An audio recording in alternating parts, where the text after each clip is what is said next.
윤석열 대통령이 일본 히로시마에서의 2박 3일 일정을 모두 마쳤습니다. 한미일 3국 정상과 반년 만에 3자 회담을 하는 등 마지막 날까지 숨가쁜 외교전이 이어졌습니다. 네, 일본 히로시마에 나가 있는 취재 기자 연결합니다. 구하림 기자.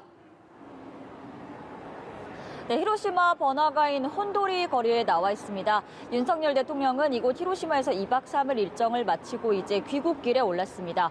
윤 대통령은 G7 마지막 날인 오늘 조 바이든 미국 대통령, 기시다 후미오 일본 총리와 한미일 3자 회담을 가졌습니다. 지난해 11월 캄보디아 프놈펜에 이어 반년 만인데요. 대통령실은 이번 회담을 통해 한미일 3국 간 공조를 새로운 수준으로 발전시켜 나가기로 했다고 밝혔습니다. 또 북한 미사일 경보, 정보 실시간 공유 등 안보 협력, 경제 안보 등 협력을 심화하기로 뜻을 모았습니다. 이번 회담은 시간으로만 따지면 비교적 짧은 만남에 그쳤습니다. 다만 바이든 대통령은 3자 회담을 위해 윤 대통령과 기시다 총리를 워싱턴으로 초청했다고 로이터 통신이 미국 고위 관료를 이용해 보도했습니다. 백악관은 회담 결과 자료를 내고 바이든 대통령이 한일 정상의 관계 개선을 위한 용기 있는 노력에 찬사를 보냈다고 했습니다.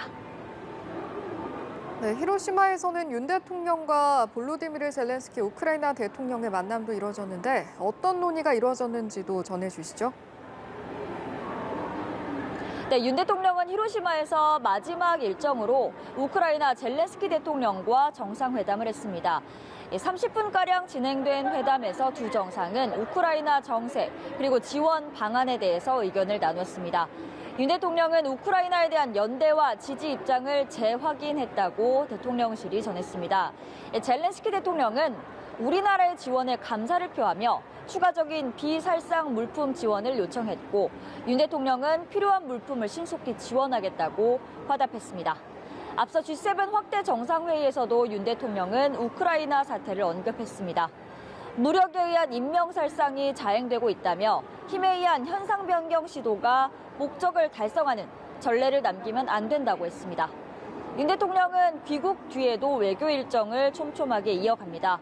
바로 오늘 저녁에 올라프 숄츠 독일 총리와 용산 대통령실에서 정상회담을 하고 내일은 유럽연합 EU 집행부와 회담을 할 예정입니다. 지금까지 일본 히로시마에서 전해드렸습니다.